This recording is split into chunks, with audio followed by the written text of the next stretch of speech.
Personne ne vous l'a appris. Aucun professeur n'en a révélé l'existence. Aucune doctrine scolaire n'a osé nommer cette frontière sacrée d'où tout prend naissance. Pourtant, elle est là, vibrant silencieusement entre chaque respiration, entre chaque pensée, entre chaque émotion qui vous traverse. C'est dans ce micro-espace intemporel que se tisse le destin, que la matière obéit à l'esprit, que le monde extérieur reflète l'univers intérieur. Jung a profondément compris cette vérité mystérieuse. Tant que vous n'aurez pas rendu l'inconscient conscient, il dirigera votre vie, et vous appellerez cela le destin. L'humanité vit endormie dans cet automatisme, réagissant mécaniquement aux stimuli extérieurs, croyant de tout cœur que la vie se déroule à elle, alors qu'en réalité elle est émanée de l'intérieur à elle. C'est le grand voile de l'ignorance, l'illusion de la séparation entre sujet et objet, entre créateur et créé. Ce que Jung identifiait comme inconscient collectif, il ne s'agit pas simplement d'un réceptacle de symboles ancestraux, mais du terreau fertile, où archétypes et potentialités attendent le souffle de la conscience pour se manifester sur le plan phénoménologique. Ce territoire intérieur possède une structure, des lois, une géométrie sacrée, aussi précise que n'importe quel principe physique. Et Jung savait que s'y rendre exigeait plus qu'une simple connaissance intellectuelle. Cela requérait individualisation, la plongée courageuse dans les profondeurs obscures de sa propre psyché. Il est intéressant de constater que le gnostique alexandrin et l'alchimiste médiéval, le chaman tribal et le physicien quantique contemporain convergent tous vers un même centre de gravité, un espace intérieur où la réalité est anticipée avant d'être vécue. Mais pour appréhender cette notion sans se perdre dans des abstractions vides, il nous faut observer comment ce mécanisme opère dans une vie concrète, dépouillée de théologie et de philosophie. Il nous faut connaître Clara. Clara n'a jamais étudié les volumes rubis de Jung. Elle n'a jamais exploré le archétype, et inconscient collectif il ne parvint pas non plus à déchiffrer les pages denses de livres rouges. C'était une femme ordinaire, naviguant dans les eaux troubles du quotidien, se lever, travailler, payer les factures, essayer de dormir sans que l'anxiété ne vienne perturber les premières heures du matin. Rien d'extraordinaire en apparence. Mais il y avait un détail singulier, une lueur d'espoir dans sa routine opaque. Depuis l'enfance, Clara avait une drôle d'habitude qu'elle-même ne comprenait pas. Chaque soir, déjà allongée dans la pénombre de sa chambre, elle imaginait de petites scènes avant de s'endormir. Ce n'étaient ni des visualisations conscientes, ni des pratiques spirituelles délibérées, mais des fragments de réconfort, des rêveries silencieuses qui apaisaient son esprit agité. Elle s'imaginait vivre une journée paisible. Elle recevait de bonnes nouvelles. Elle parlait à quelqu'un qui l'enlaçait tendrement. Et, étrangement, nombre de ces micro-visions se matérialisèrent des semaines plus tard, émergeant du brouillard de l'avenir, comme si elles avaient toujours été là, attendant. Clara ne faisait pas le lien de cause à effet. Elle appelait cela une coïncidence, un hasard, une chance inespérée. Car personne ne lui avait appris qu'elle activait, sans le savoir, ce que Jung appelait le processus de la création, fonction transcendante, la capacité du psychisme à unifier les contraires et à créer une nouvelle réalité à partir de la tension créatrice entre le conscient et l'inconscient. Puis vint ce mardi, un mardi en apparence ordinaire qui allait se révéler être kairos, le moment sacré, l'instant de rupture où le destin change de cap. Clara reçut une nouvelle qui aurait pu la briser, des coupes budgétaires massives au travail. La moitié de l'équipe allait être licenciée. Son esprit réagit automatiquement, une peur viscérale, une inquiétude paralysante, la sensation de chute libre dans l'abîme de l'incertitude. L'ego, cette structure défensive que Jung décrivait comme un masque social. Personnel tentait désespérément de contrôler l'incontrôlable, d'imaginer des scénarios catastrophiques, de s'accrocher à une quelconque garantie extérieure. Mais cette nuit-là, quelque chose de plus profond s'éveilla en elle, une voix murmurée venue des profondeurs abyssales de la psyché, peut-être, soit, le centre englobant toute la personnalité, cette instance divine qui réside au-delà de l'ego fragmenté. Clara ferma les yeux et, guidée par un instinct ancestral, retourna au rituel oublié de l'enfance. Elle s'imagina recevoir un courriel « Tout va bien », contrat renouvelé pour 1 an. Mais il ne s'agissait pas seulement de pensées abstraites, il s'agissait d'expériences. El-Feutry y voyait un don réel, accompli. Il ne lutta pas contre la peur qui lui étreignait encore la poitrine. Il ne se débattait pas avec la situation extérieure. Il s'abandonna simplement à cet instant chargé de pouvoir créateur, laissant l'image intérieure résonner à des fréquences insondables. 3 jours plus tard, l'annonce officielle résonna dans les bureaux. Les réductions d'effectifs étaient confirmées. Mais le nom de Clara n'y figurait pas, elle resterait. Ce fut un soulagement, une célébration contenue, une gratitude diffuse. Pourtant, Clara ne comprenait toujours pas ce qui s'était réellement passé. Ce qui avait transformé sa réalité n'était ni un vœu pieux ni un optimisme forcé. Ce n'était ni un espoir vain, ni une attente passive. C'était cet instant silencieux entre l'émotion et la perception. Ce même seuil que les mystiques franchissent en extase, que les alchimistes ont nommé moment de transmutation, que Jung identifiait comme le point de rencontre entre la psyché et la matière. Clara avait effleuré, sans en avoir le vocabulaire, le mécanisme ésotérique de la synchronicité, ce phénomène que Jung a étudié pendant des décennies, où des événements extérieurs coïncident de manière significative avec des états intérieurs, sans lien de causalité apparent. Elle ne connaissait pas l'expression jungienne. La psyché et la matière sont 2 aspects différents d'une même chose. J'ignorais qu'Einstein et Jung avaient discuté de l'imbrication de la conscience et de la réalité à des niveaux que la science matérialiste refuse de reconnaître. Mais mon inconscient, lui, le savait. Soit il le savait. Et il a agi.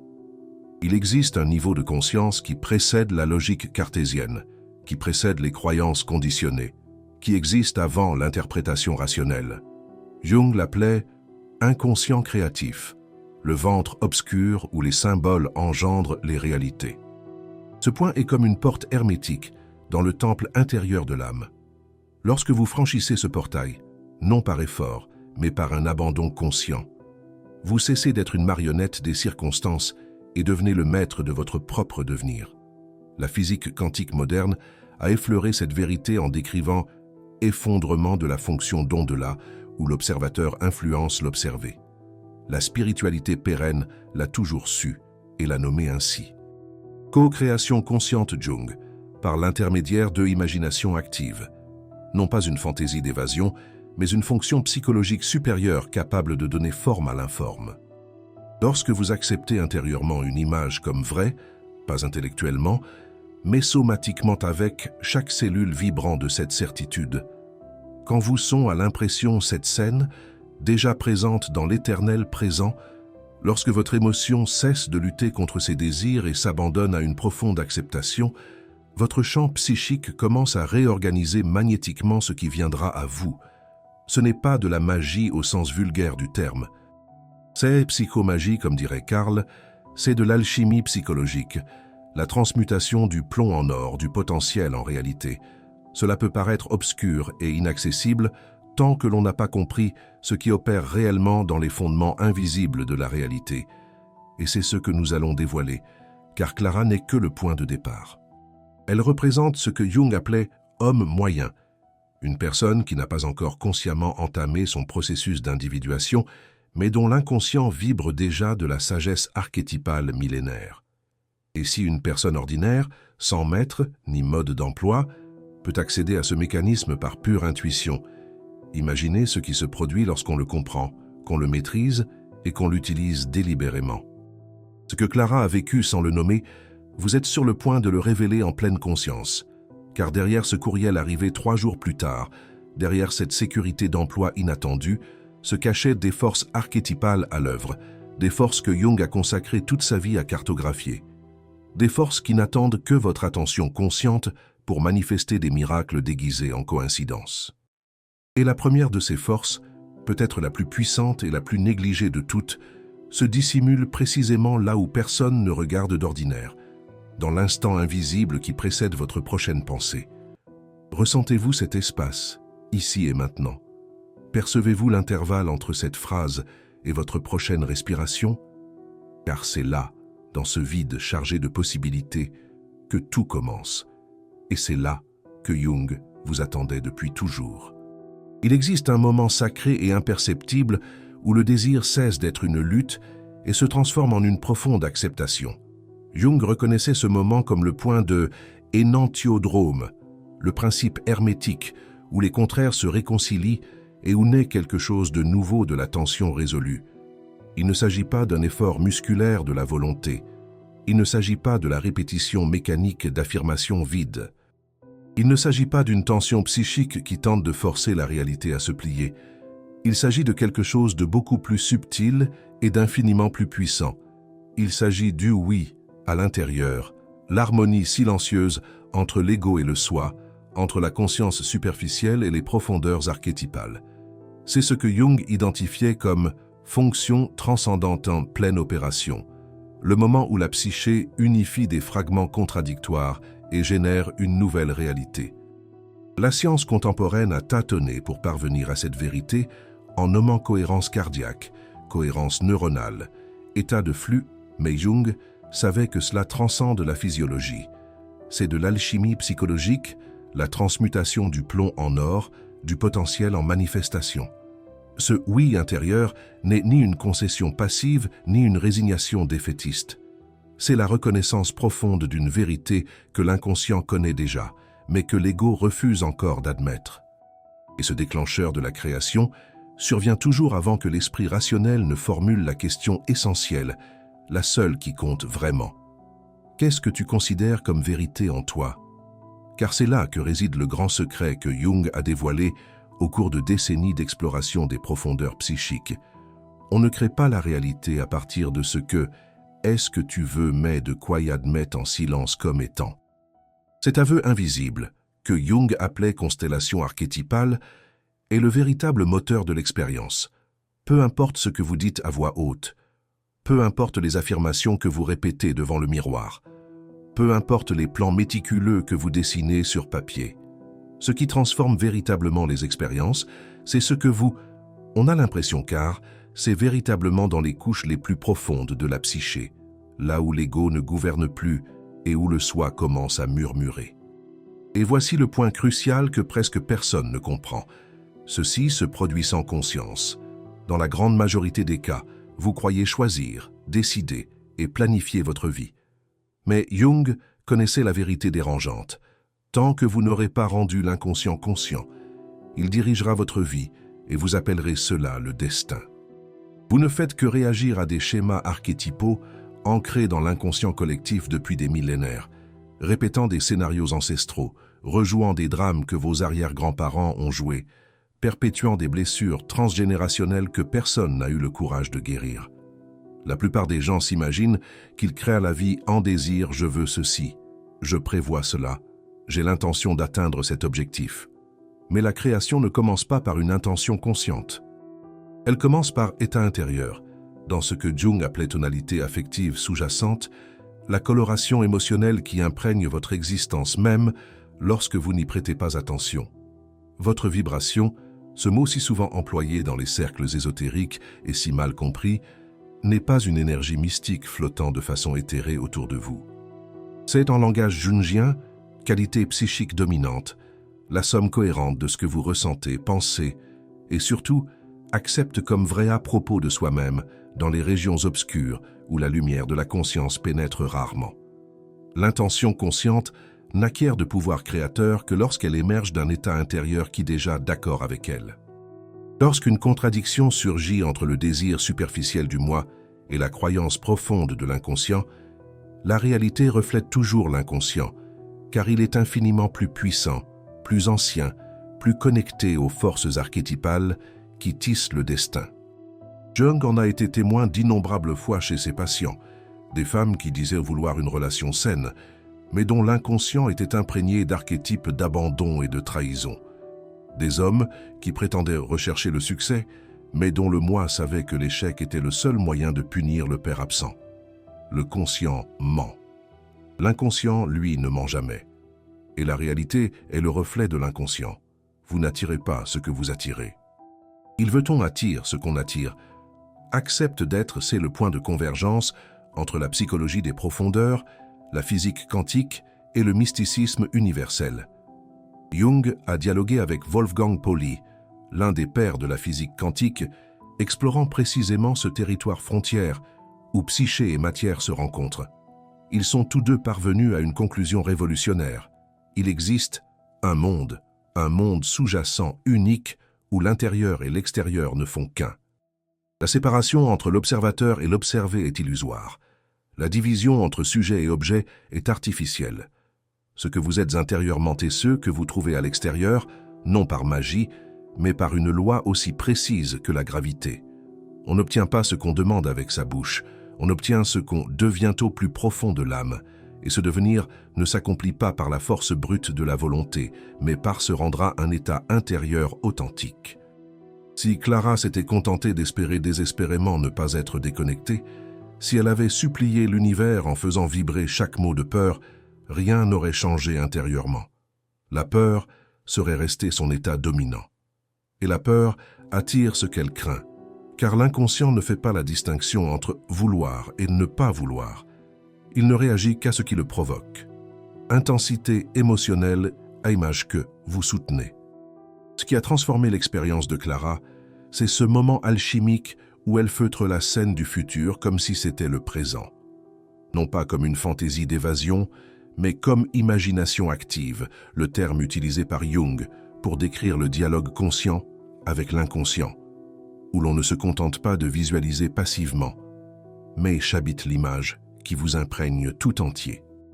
Cette sensation gnose incarnée, cela a activé le mécanisme invisible que Jung et Pauli ont tenté de cartographier, la synchronicité, l'entrelacement acausal entre les événements internes et externes. Et c'est là que nous abordons une vérité qu'aucune institution religieuse n'a voulu vous révéler, qu'aucune académie scientifique n'a eu le courage d'admettre pleinement. Jung ne se contentait pas d'élaborer une théorie psychologique. Il sauvait le savoir hermétique que les écoles de mystère avaient gardé pendant des millénaires. Il traduisait en langage moderne ce que les alchimistes du Moyen-Âge murmuraient en symboles codés, ce que les gnostiques d'Alexandrie dissimulaient dans des textes interdits, ce que les chamans sibériens savaient en état d'extase.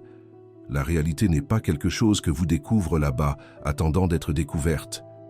La réalité est quelque chose que vous sphérine partant sans cesse de votre acceptation intérieure, des archétypes que vous avez créés, des images que vous nourrissez dans les profondeurs obscures de l'inconscient. Quand cet homme de Nazareth a parlé de le royaume, les foules imaginaient un territoire géographique lointain, un paradis dans l'au-delà, une récompense future pour les obéissants. Mais si l'on lit les textes avec un regard jungien, en prêtant attention aux symboles et aux strates de sens, on se rend compte qu'il n'a jamais pointé vers le ciel, vers un cieux éthéré. Il a toujours orienté à l'intérieur. Le royaume est parmi vous. Le royaume est en vous. Cherchez d'abord le royaume. Jung comprenait que royaume, c'est un symbole archétypal du soi, le centre englobant toute la personnalité, l'image de Dieu dans la psyché, la totalité que l'ego fragmenté a oublié être. Chercher le royaume, c'est entreprendre individualisation, le processus qui vous permettra de devenir qui vous avez toujours potentiellement été. Et ce processus n'est pas un voyage vers l'extérieur, mais une descente vers l'intérieur. Nokia, un voyage nocturne à travers la mer de l'inconscient, où monstres et trésors habitent le même territoire. La question qui persiste depuis des siècles sans réponse définitive est la suivante. Que signifie exactement ce royaume? Et la réponse devient encore plus fascinante lorsqu'on constate que des penseurs séparés par des millénaires et des cultures convergent vers un même centre de gravité. Ce Nazaréen a dit « C'est pourquoi je vous dis, tout ce que vous demanderez en prière, croyez que vous l'avez reçu. » Il n'a pas dit « Vous le recevrez à l'avenir », mais « L'avez-vous déjà reçu ?» Présent parfait, action accomplie. C'est le langage de l'alchimie temporelle, de la manipulation du kairos, lieu sacré, où passé, présent et futur se confondent en un éternel présent. Jung savait que l'imagination consciente, empreinte d'émotions authentiques et d'une profonde acceptation, n'est pas une simple rêverie d'évasion. Il s'agit d'une fonction psychologique supérieure. Véritable imagination des alchimistes, la capacité de donner forme à l'informe, de modeler le chaos primordial en création consciente. Imaginer, c'est créer. Croire, non pas comme une croyance mentale, mais comme ressenti de la conviction, c'est indéniablement une question de réception. En fin de compte, les deux termes décrivent le même phénomène. La conscience projetant des possibilités depuis le champ quantique, façonnant des états intérieurs dans les profondeurs archétypales et réorganisant la réalité extérieure par résonance. Mais pour saisir pleinement la profondeur vertigineuse de ce mécanisme, il nous faut dépasser une interprétation superficielle. Il ne s'agit pas de pensées positives aseptisées, ni de visualisations isolées répétées mécaniquement. Il s'agit de système organique, une ingénierie de l'âme, une architecture subtile qui opère avant même que la matière ne se solidifie, quelque chose que la physique moderne a enfin commencé à aborder avec une prudence respectueuse lorsqu'elle a compris que l'observation modifie les résultats, que l'intention influence les particules, que l'univers réagit aux états de cohérence, qu'il s'agisse de cohérence cardiaque, neuronale ou, comme Jung l'affirmerait, psychique. Aujourd'hui, des fragments de cette sagesse ancestrale ressurgissent sous différentes appellations: champ morphogénétique, matrice divine, point zéro, conscience quantique, grille cristalline. Mais Jung avait déjà cartographié ce territoire des décennies auparavant. Il avait simplement utilisé des symboles différents: inconscient collectif, archétype, synchronicité, unus mundus. Autant de noms différents désignant une même vérité fondamentale. Vous n'êtes pas séparé de la réalité que vous vivez.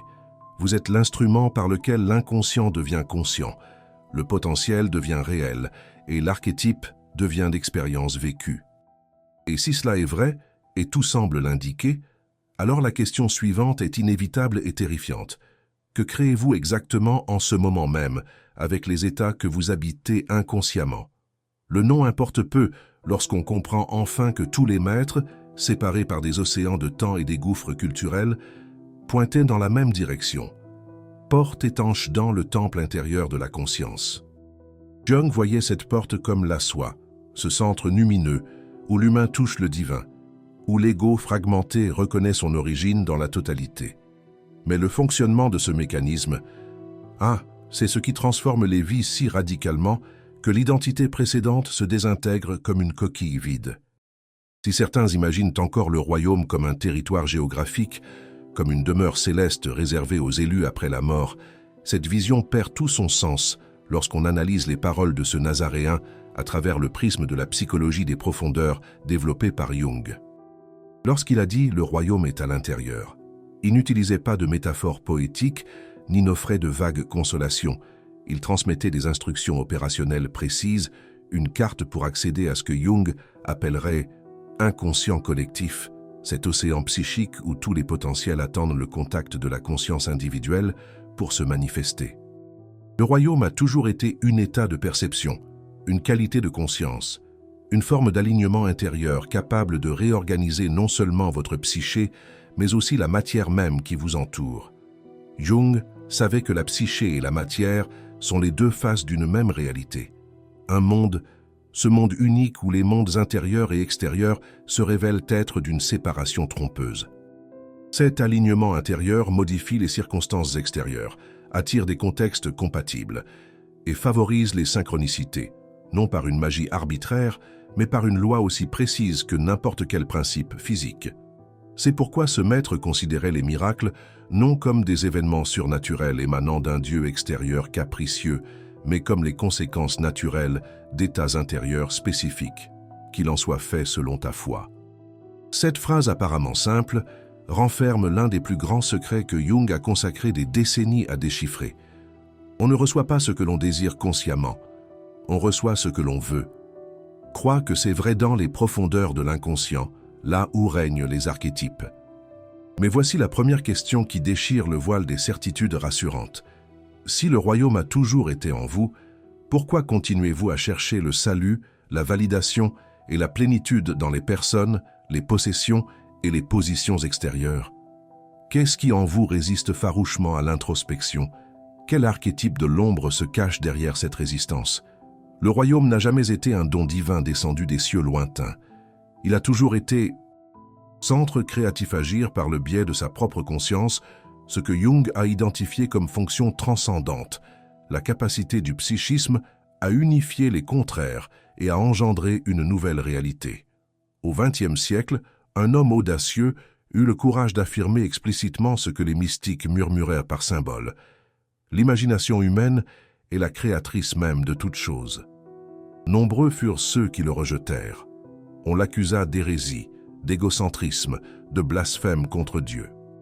Mais ce qu'il disait, et Jung le confirmera du point de vue de la psychologie analytique, est d'une simplicité profonde, une fois levé le voile des dogmes. L'imagination n'est pas une fantaisie d'évasion. L'imagination est véritable imagination, le champ par lequel on accède au royaume, le ventre obscur de l'inconscient où ce qui n'existe pas encore sous forme est modelé comme s'il existait déjà dans l'archétype. Jung appelait cela l'imagination active, non pas une rêverie passive, mais un dialogue conscient avec des forces archétypales où l'on ne se contente pas de visualiser, mais chabite l'image qui imprègne tout votre être. C'est l'espace sacré où l'ego rencontre le soi, où le temps linéaire s'effondre, où futur et présent fusionnent. Atteindre l'état de désir comblé, comme l'enseignait ce professeur de métaphysique, correspond exactement à ce que le Nazaréen décrivait lorsqu'il donnait cet enseignement. Priez, en croyant que vous avez déjà reçu vous, remarquez que c'est la même consigne, mais avec un vocabulaire différent. Les deux explications indiquent qu'il ne faut pas poser de questions en attendant avec impatience. Il faut ressentir comme quelqu'un qui le possède déjà. C'est de l'alchimie psychologique, la transmutation du plomb du désir en or de l'accomplissement. Mais c'est là que la plupart des gens trébuchent et échouent. Comment avoir l'impression de déjà le posséder alors que les sens crient le contraire? Comment maintenir cet état intérieur alors que la réalité extérieure ne reflète pas encore de changement? Cette tension entre ce qui est et ce qui pourrait être, Jung la reconnaissait comme la mystère de l'union, le mystère de l'union des contraires qui engendre le troisième élément, l'enfant philosophique, la nouvelle réalité. C'est là le cœur du mécanisme qui a perduré pendant des millénaires sans perdre de sa force. Au sein de ce royaume, le temps linéaire n'existe pas. Il n'y a ni manque avant, ni accomplissement après. Il n'y a que l'état vécu, maintenant, dans cet éternel présent où réside l'inconscient. Et l'état que vous adoptez dans l'instant présent, non par vos paroles, mais par la totalité psychosomatique de votre être, est le moule dont la réalité physique se servira pour s'organiser. Jung a observé ce phénomène d'innombrables fois. Des patients qui avaient profondément transformé leur image intérieure d'eux-mêmes ont vu mystérieusement leurs circonstances extérieures se réorganiser d'elles-mêmes, sans effort conscient. Les relations toxiques se sont dissoutes naturellement. Des opportunités ont surgi de manière inattendue. Des maladies chroniques ont inexplicablement régressé. Des coïncidences improbables se sont multipliées. C'est ici que la spiritualité ancestrale, la physique quantique contemporaine et la psychologie des profondeurs s'entremêlent dans une danse fascinante. La physique démontre que les particules subatomiques existent dans des états de probabilité en superposition quantique jusqu'à ce qu'un observateur conscient fasse basculer une possibilité spécifique dans la réalité manifeste. L'attente de l'observateur se concrétise littéralement. Crée direction. Cohérence interne faire l'ordre dans le chaos quantique. Jung savait que l'observateur n'est pas seulement l'œil physique, mais conscience. Et la conscience ne se limite pas au crâne. Elle imprègne ce qu'il appelait psyché objective, le terrain commun où nous vivons tous. La psychologie des profondeurs révèle que les états émotionnels ne se limitent pas à la perception des couleurs. Ils modifient radicalement le type de réalité qu'une personne perçoit. Une personne qui habite de façon chronique l'archétype de la victime, un monde hostile, attire agresseur, expérience les trahisons, ne sont pas dues à un complot de l'univers contre cette personne, mais au fait que sa perception intérieure est conditionnée à ne percevoir que les menaces. Remplacer l'archétype dominant de la victime par celui du héros, et soudain, ce même monde révèle des alliés, des opportunités, des voies insoupçonnées. La réalité extérieure reste la même. Seule la conscience intérieure a changé, et la conscience est réalité. La question inévitable se pose donc à nouveau. Quel archétype êtes-vous en train de constituer en ce moment même, sans en avoir conscience? Une sagesse intemporelle murmure que le champ intérieur est toujours la graine du champ extérieur. Comme l'a dit ce maître galiléen, c'est à leurs fruits que vous les reconnaîtrez. Il décrivait avec une élégance poétique ce que Jung allait cartographier scientifiquement. Le fruit extérieur correspond toujours inévitablement à la graine intérieure. L'arbre, lui, ne correspond pas. Essayez porteur du fruit. C'est simplement exprimer ce qui est déjà en essence, en potentiel archétypal. Et vous aussi. Ce que vous exprimez, consciemment ou inconsciemment, par les mots ou le silence, par les actions ou l'inaction, se manifeste inévitablement dans des expériences tangibles. Car la psyché ne connaît pas de séparation entre intérieur et extérieur. Cette division est artificielle, imposée par l'ego défensif. C'est pourquoi demander sans croire aux profondeurs de l'inconscient est inefficace. C'est pourquoi prier alors que le doute persiste ne change rien. C'est pourquoi imaginer consciemment un désir tout en ressentant inconsciemment de la peur vous maintient prisonnier du même schéma. Le royaume, ce champ psychique où le potentiel se concrétise, ne répond pas à ce que vous, il veut en surface. Il réagit à ce que vous est aussi longtemps que vous le souhaitez, dans l'état où vous chabite pendant que vous imaginez. Et cela change absolument tout. Jung a vu des patients qui passaient des années en analyse verbale sans réel progrès, mais qui ont transformé leur vie entière lorsqu'ils ont enfin touché et transmuté un seul complexe archétypal central. Comment ce Nazaréen pouvait-il enseigner sans jamais prononcer des termes comme champ quantique, fréquence vibratoire ou effondrement de la fonction d'onde?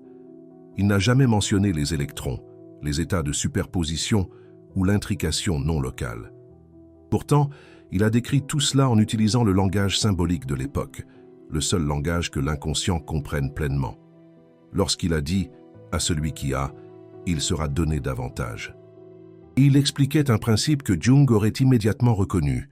Celui qui assume intérieurement l'archétype de l'abondance, celui qui habite psychologiquement, l'état d'épanouissement implique inévitablement de faire l'expérience d'une abondance extérieure, non pas pour une récompense morale, mais parce que résonance par l'alignement des fréquences entre le psychisme et le physis. Ceux qui acceptent le besoin, ceux qui s'identifient à l'archétype du mendiant intérieur, connaissent le manque, non comme une punition divine, mais en raison du mécanisme neutre du royaume. Car le royaume ne fonctionne pas selon la logique aristotélicienne ni la morale religieuse. Il fonctionne en identité interne. Quel archétype avez-vous identifié comme dominant? L'univers physique, quant à lui, ne fonctionne pas par charité sentimentale. Il fonctionne par fréquence dominante, par la cohérence du champ, par ce que Jung et Pauli ont tenté de cartographier dans le concept révolutionnaire de synchronicité, où les événements extérieurs s'alignent acausalement avec les états intérieurs. Si cela est vrai, si la réalité extérieure est un miroir fidèle du paysage intérieur, alors regardez autour de vous maintenant. Que vous renvoie exactement votre vie? Ce mécanisme est parfaitement neutre. Il ne juge pas vos choix. Il ne récompense pas votre bonté. Il ne punit pas vos transgressions. Il se contente de reflète, de même qu'un miroir ne crée pas d'image, mais reflète fidèlement ce qui se trouve devant lui. La réalité ne fait que refléter l'état que vous occupez dans les profondeurs psychiques. C'est là le domaine de l'imagination créatrice. C'est là le mécanisme de la conscience que Jung a consacré sa vie à élucider. Tout ce que vous expérimentez, absolument tout sans exception, découle d'un état intérieur spécifique, d'une constellation archétypale particulière. Mais l'état n'est pas une pensée superficielle. L'état n'est pas une émotion isolée et passagère. L'état est un gestalt psychique, c'est une totalité intégrée de vibrations somatiques, de convictions inconscientes, d'imagination active et de sentiments intérieurs profonds. C'est la façon dont vous vous percevez lorsque personne ne vous observe. C'est le personnage que vous incarnez sur la scène invisible de votre esprit lorsque les masques sociaux tombent. C'est l'image de soi que vous portez dans les zones d'ombre où seul vous et votre part d'ombre résidez. On vit toujours dans un certain état, même sans savoir lequel, même sans l'avoir consciemment choisi. Et cet état invisible, cette tonalité affective sous-jacente, engendre des conséquences visibles. Le Nazaréen disait que la foi déplace les montagnes. Et la foi dans son contexte, que Jung comprendrait parfaitement, n'était pas une croyance intellectuelle stérile. C'était posture interne, la configuration de la totalité psychique, l'alignement entre le conscient et l'inconscient. Et chaque posture intérieure engendre une conséquence extérieure. C'est la loi de la synchronicité à l'œuvre. Ainsi, le maître antique et le professeur moderne affirmaient tous deux la même clé alchimique. Modifier son état intérieur entraîne la réorganisation de tout ce qui l'entoure. Le règne n'agit pas par la seule force de la volonté, mais par résonance, par l'harmonie des fréquences. L'une des idées fausses les plus dévastatrices qui emprisonnent des millions de personnes est de croire que créer sa réalité exige un effort mental titanesque, la répétition mécanique d'affirmations, un contrôle rigide et vigilant de l'esprit. Or, ce Nazaréen n'a jamais enseigné l'effort. Ce métaphysicien du XXe siècle n'a jamais enseigné l'attention. Tous deux parlaient de supposer, ressentir, rester dans ce royaume, on ne force pas les portes fermées. On se met à l'écoute de la fréquence où elles sont déjà ouvertes. Et voici le paradoxe final qui anéantit toutes les techniques superficielles. Comment rester dans un état de fluidité? Comment lâcher prise sans abandonner? Comment agir sans forcer? Jung connaissait la réponse. Par l'intégration de l'ombre, par le dialogue avec l'inconscient, par l'abandon du moi au soi. Il ne s'agit pas de passivité, mais d'une puissance suprême dissimulée sous une apparence de fragilité. De même qu'une radio ne crée pas la musique qu'elle diffuse, elle ne fait que capter la fréquence correspondante déjà présente dans le champ électromagnétique, votre conscience non plus point créton rêve par la force brute. Elle alignera ce qui existe déjà dans le champ infini des possibles que Jung appelait l'inconscient collectif. Et lorsque l'alignement se fait enfin, lorsque l'ego et le soi dansent en harmonie, lorsque le conscient et l'inconscient se réconcilient, le monde extérieur réagit naturellement. Il n'y a pas de lutte, il y a reconnaissance. C'est pourquoi les personnes qui incarnent en permanence l'archétype de l'inquiétude finissent par attirer magnétiquement davantage de raisons de s'inquiéter. Il ne s'agit pas d'une punition karmique, mais d'un accord vibratoire. C'est pourquoi ceux qui ressentent chroniquement la possession de quelque chose, non pas intellectuellement mais viscéralement, y sont inévitablement attirés. Et la question qui résonne sans cesse est la suivante. À quelle fréquence êtes-vous accordé en ce moment, sans même vous en rendre compte? Ce Nazaréen lançait un avertissement urgent que peu comprenaient. Cherchez d'abord le royaume. En d'autres termes, alignez-vous intérieurement avant de poursuivre quoi que ce soit à l'extérieur. Ce métaphysicien a complété cette même instruction ancestrale en des termes plus directs. Considérez le but désiré comme déjà atteint, et tout le reste vous sera donné naturellement, inévitablement. Jung reconnaîtrait ici le processus de individualisation.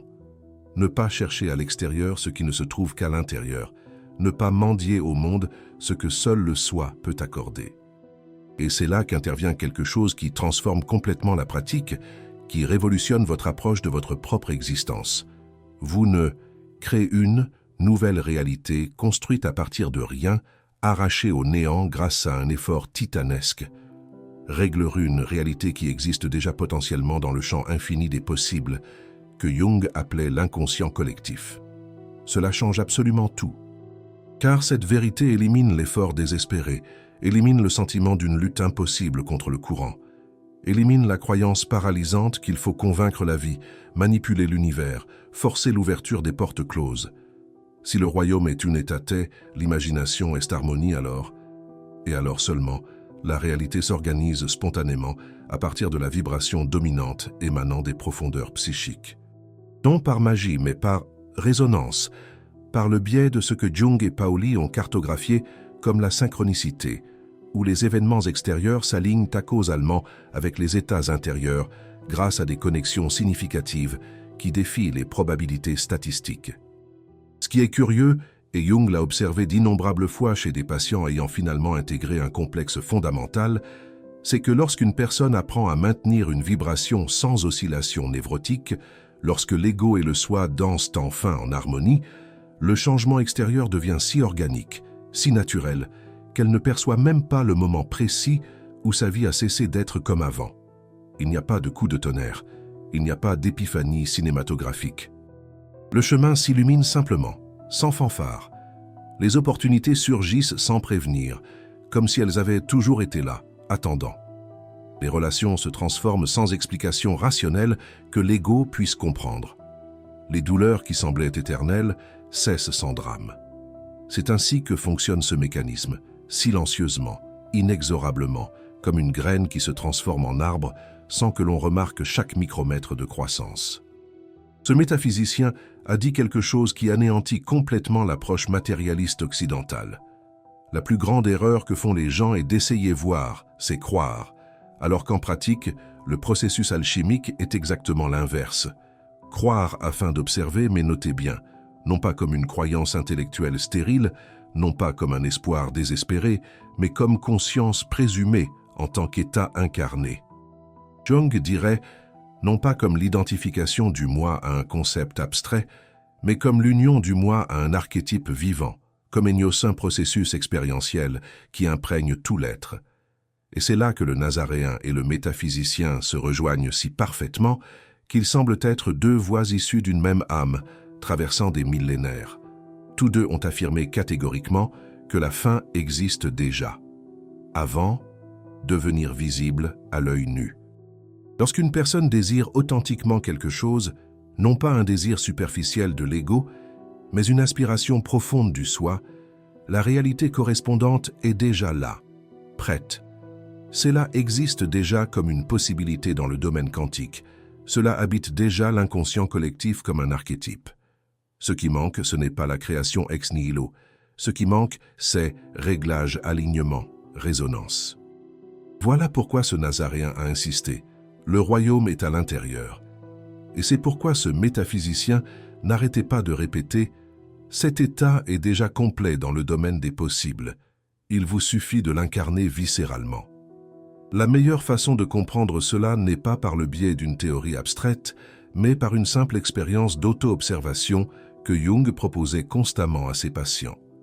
À présent, repensez à un événement marquant de votre vie, une décision cruciale, une rencontre transformatrice, un événement inattendu qui a tout changé. Soyez attentifs. Avant que l'événement ne se manifeste physiquement, vous avez vécu une transformation intérieure subtile mais profonde. Peut-être vous êtes-vous enfin détendu après des mois de tension. Peut-être avez-vous atteint vos limites et lâché prise. Peut-être avez-vous eu une révélation soudaine qui a complètement changé votre perspective. Peut-être avez-vous compris viscéralement que vous ne pouviez plus continuer ainsi. Peut-être vous êtes-vous éveillé à un désir authentique, non superficiel, non conditionné socialement, mais émergeant des profondeurs de votre être. Ce moment précis, cet instant de transformation intérieure, fut l'instant de la création vibratoire. L'événement physique qui a suivi était simplement le conséquence, la matérialisation sur le plan dense de ce qui avait déjà été constellé sur le plan subtil. Jung appelait cela la synchronicité en action, le moment où l'archétype entre en contact avec la matière et réorganise la réalité. Ce schéma se répète dans absolument tous les domaines de l'existence. La santé physique, qui s'améliore mystérieusement après une guérison psychique. Les relations qui se transforment lorsqu'on intègre l'ombre projetée. Les finances qui prospèrent lorsqu'on guérit le rapport inconscient à l'abondance. L'intuition qui s'éveille lorsqu'on écoute enfin son soi. Le but qui se révèle lorsqu'on cesse de rechercher l'approbation extérieure. Le sens qui émerge lorsqu'on cesse d'exiger que la vie est un sens selon les critères de l'ego. Tout, absolument tout, commence dans le monde intérieur, dans ce que Jung appelait psyché objective, ce nazaréen l'a nommé foi, pas une croyance religieuse, mais certitude viscérale, ce métaphysicien appelé sentiment supposé, ils parlaient tous les deux de vibrations soutenues, de cohérence intérieure, d'alignement entre le conscient et l'inconscient. Et lorsque cette vibration se stabilise enfin, lorsque la tension névrotique entre l'ego et le soi se résout, un phénomène extraordinaire se produit, transformant radicalement l'expérience de la vie.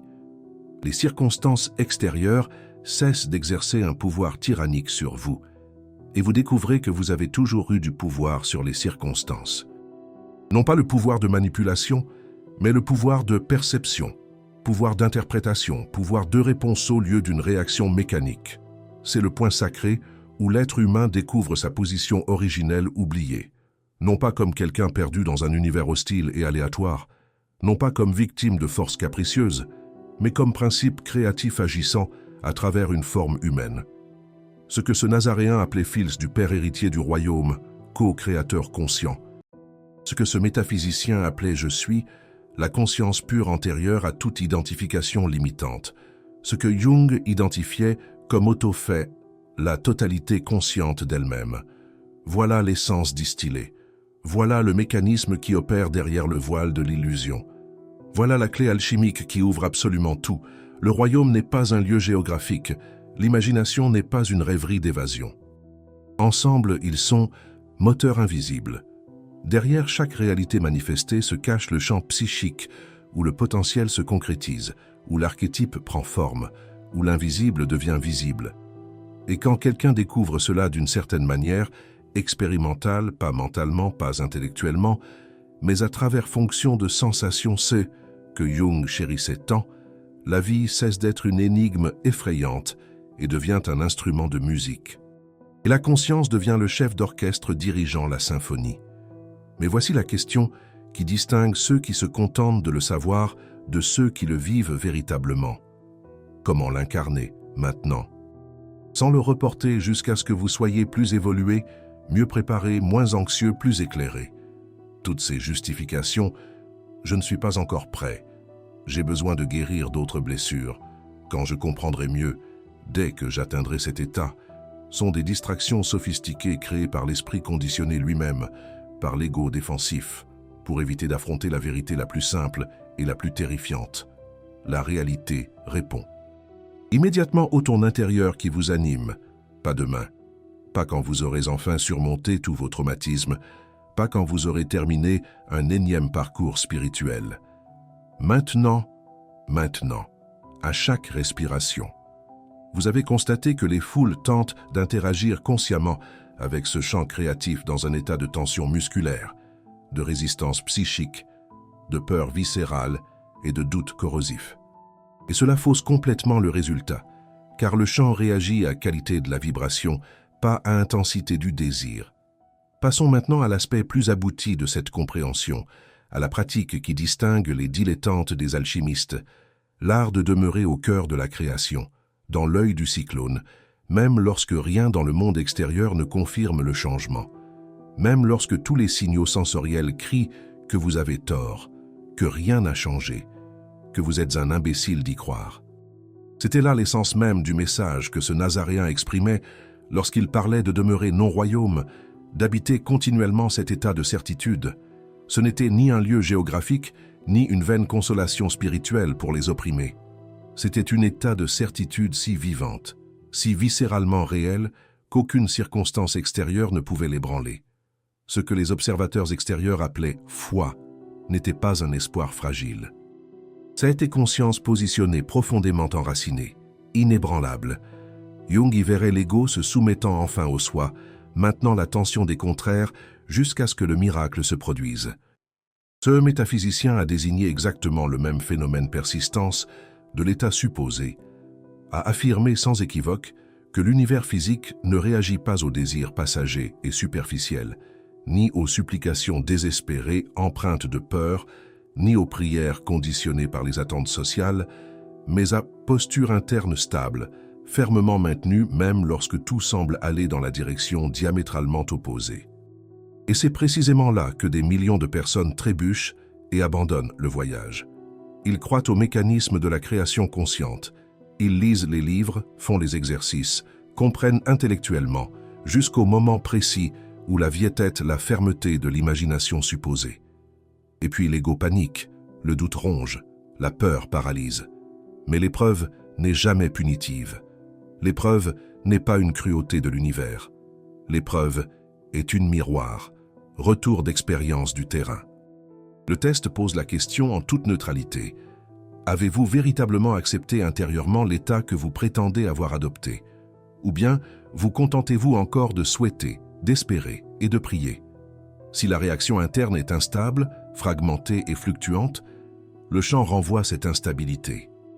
Si la réaction interne est inébranlable, enracinée comme une montagne, le champ s'effondre inexorablement dans la direction correspondante, non pour une récompense morale, mais pour résonance.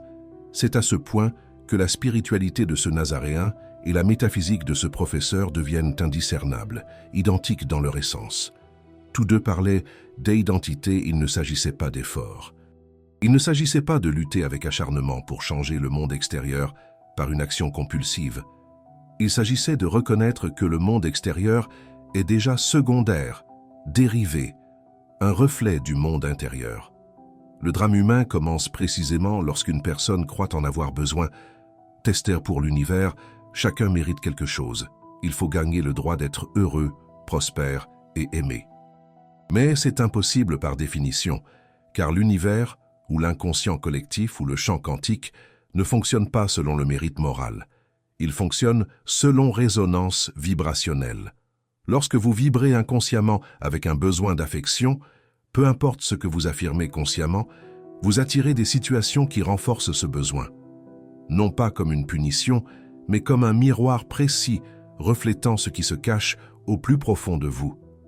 Et si, dès maintenant, vous cessiez d'essayer de changer le monde et que vous concentriez enfin toute votre attention sur le seul territoire où se produit le véritable changement, l'espace intérieur entre la pensée et le sentiment, entre le désir et l'acceptation.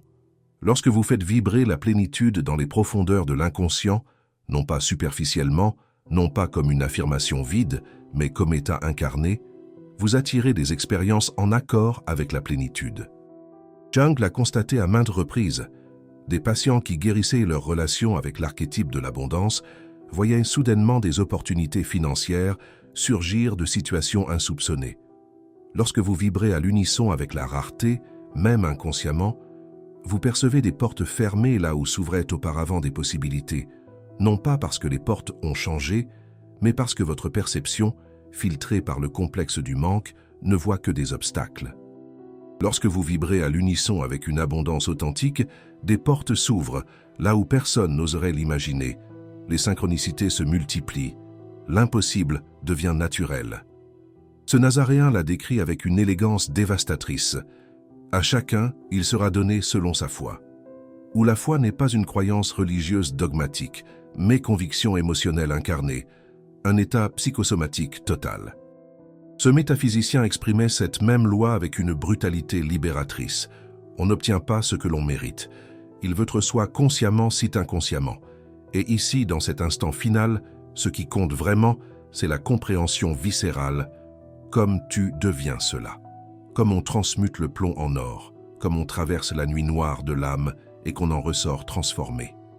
La transformation alchimique commence lorsqu'on cesse de négocier avec soi-même, lorsqu'on met fin au dialogue incessant entre l'ego et le soi et qu'on s'abandonne enfin. Jung savait que la plupart des gens passent leur vie entière dans cette négociation stérile. Nombreux sont ceux qui disent vouloir changer de vie, mais qui consacrent leur journée à alimenter le problème. Image interne CE, qui contredit totalement leur prétendu désir. Ils imaginent le rejet, l'échec, le danger, la perte, le retard, l'injustice, la maladie, la pénurie, souvent inconsciemment, car il s'agit de schémas archétypaux ancrés dans l'inconscient par des générations de traumatismes non guéris. Puis, lorsque la vie se manifeste précisément ainsi par des synchronicités douloureuses, ils l'interprètent comme une cruelle malchance, un karma punitif, une attaque spirituelle ou un manque de protection divine. Mais ce mécanisme est parfaitement neutre. Il ne juge pas vos choix. Il ne punit pas vos transgressions. Il ne récompense pas votre bonté. Il reflète, avec une précision mathématique, la tonalité dominante de la conscience, consciente et surtout inconsciente, se révèle. C'est comme le miroir que Jung utilisait si souvent comme symbole. Le miroir ne choisit pas quel visage montrer. Il n'a ni préférence ni caprice. Il reflète fidèlement ce qui se trouve devant lui. Et votre vie est le miroir qui reflète votre état intérieur dominant. Ce principe paraît dur, voire cruel, à ceux qui persistent à instrumentaliser la spiritualité pour conforter leur victimisation et justifier leurs échecs. Cependant, pour ceux qui décident enfin de l'adopter, responsabilité créative, non pas une culpabilité névrotique mais une véritable puissance, voilà la libération absolue. car si absolument tout répond à votre état intérieur, alors rien d'extérieur, elle, exerce un réel pouvoir sur vous. Aucune circonstance, aucune personne, aucun événement ne peut vous emprisonner, à moins que vous constellaste. L'archétype de la victime est maintenu actif inconsciemment. Voici la clé que presque personne ne perçoit, qui distingue ceux qui jouent à la spiritualité de ceux qui transforment véritablement les réalités. La plupart des gens s'imaginent que la création consciente consiste à ressentir une joie intense et artificielle, ou à créer des visualisations magnifiques et élaborées. Bien sûr, tout cela peut aider, mais il existe quelque chose de bien plus profond, de bien plus puissant, qui différencie ceux qui s'adonnent superficiellement à ce processus de ceux qui manifestent véritablement des réalités extraordinaires. La capacité à rester constant intérieurement, même lorsque de vieilles émotions et des complexes non intégrés tentent désespérément de vous ramener à des schémas connus et familiers, c'est cela la maturité créative.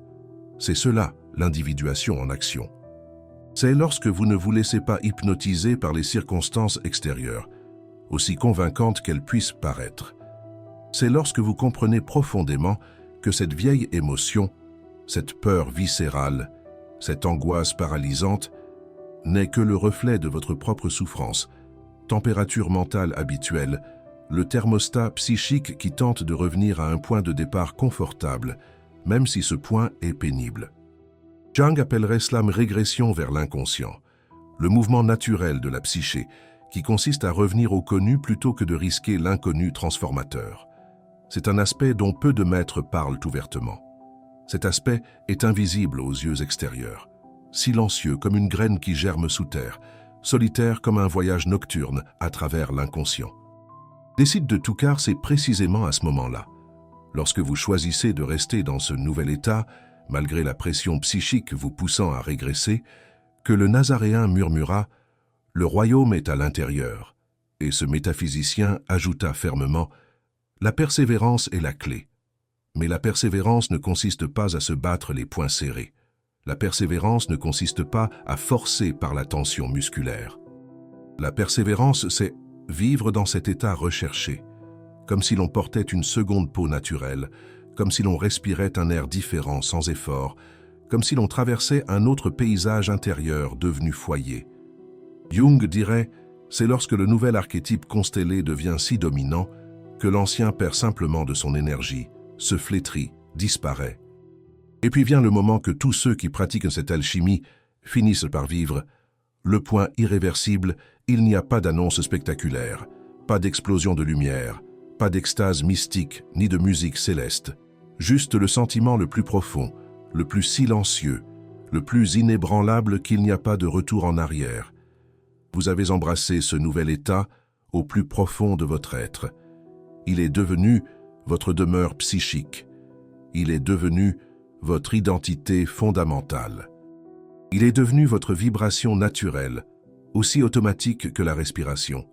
En ce moment sacré, le champ quantique, il s'est déjà effondré, même si absolument rien n'a encore changé sur le plan physique dense, même si tout autour de vous semble exactement identique à vos sens, le changement s'est déjà produit au niveau où il compte vraiment, au niveau archétypal, au niveau de l'inconscient collectif, au niveau où Jung et Pauli ont identifié que le psychisme et la matière ne font qu'un. On croit souvent, à tort, que le monde tridimensionnel est le lieu où tout se résout, où se manifeste la véritable réalité.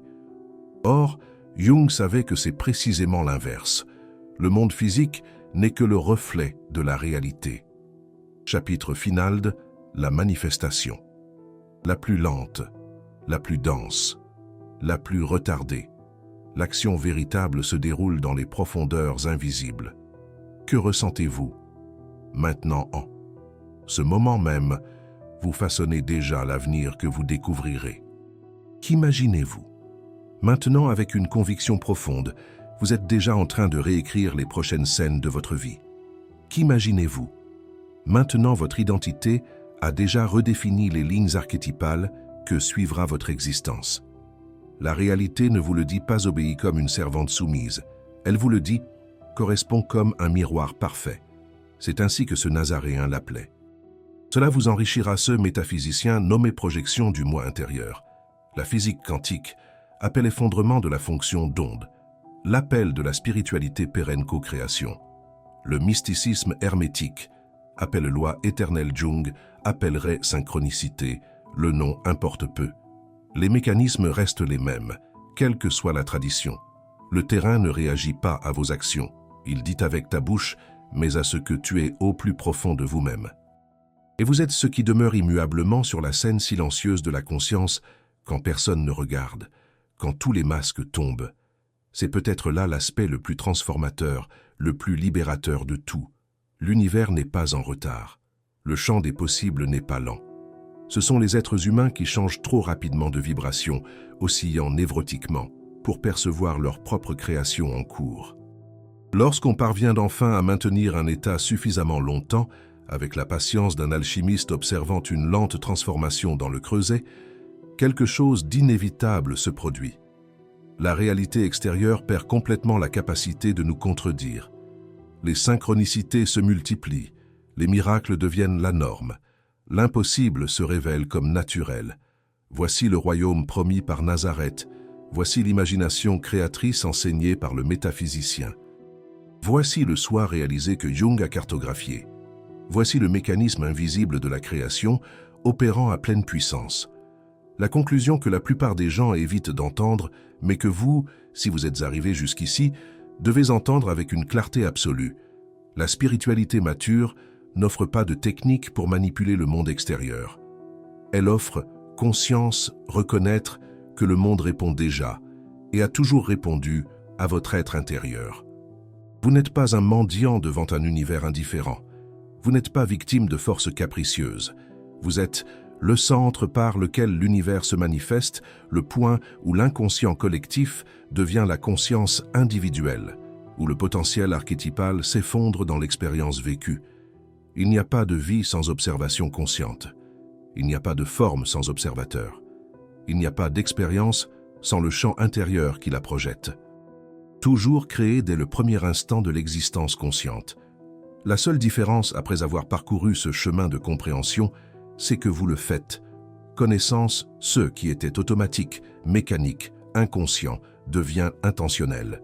Ce qui était chaos se mue en direction claire. Ce qui était souffrance aveugle devient liberté consciente.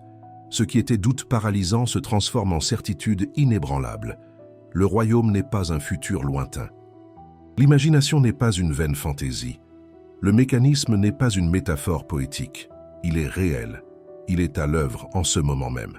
Et il vous répond avec une précision absolue.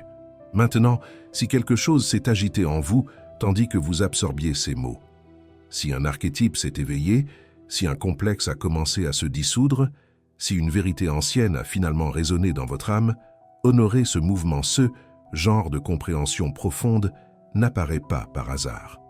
Elle surgit précisément lorsque votre conscience est prête, lorsque votre soi appelle l'ego à la phase suivante de l'individuation, à l'étape suivante du cheminement alchimique. Ainsi, si ce contenu a apporté de la clarté là où régnait la confusion, de la libération là où régnait l'emprisonnement, ou même ce sentiment silencieux mais puissant de « je l'ai toujours su, je l'avais juste oublié », laissez un commentaire ci-dessous. Même si vous préférez rester anonyme, même s'il ne s'agit que d'un mot, d'un symbole, d'un simple témoignage, je souhaite sincèrement savoir comment votre monde intérieur s'est réorganisé à mesure que vous intégriez ces vérités ancestrales. Je veux être témoin de votre transformation. Et si vous souhaitez poursuivre votre exploration de ces anciens codes archétypaux, dissimulés dans les métaphores religieuses, les paraboles mystiques et les enseignements oubliés de l'histoire officielle, abonnez-vous et activez les notifications. Car ici, vous ne trouverez pas de contenu superficiel à regarder passivement puis à oublier. Vous trouverez miroir pour réveiller ce qui a toujours dormi en vous. Vous découvrirez clés pour ouvrir des portes dont vous ignoriez même l'existence. Vous découvrirez cartes aux territoires intérieurs que Jung a consacré sa vie à cartographier. Si ce voyage a résonné en vous, aimez cette vidéo pour que l'algorithme la propose à d'autres esprits prêts à s'éveiller. Partagez-la avec ceux que vous reconnaissez comme de véritables chercheurs et laissez un commentaire. Chaque mot que vous écrivez nourrit ce champ collectif de transformation que nous co-créons. Le royaume a toujours été en toi. L'imagination a toujours été réelle. Et tu as toujours été le créateur. Maintenant, tu ne fais que te souvenir.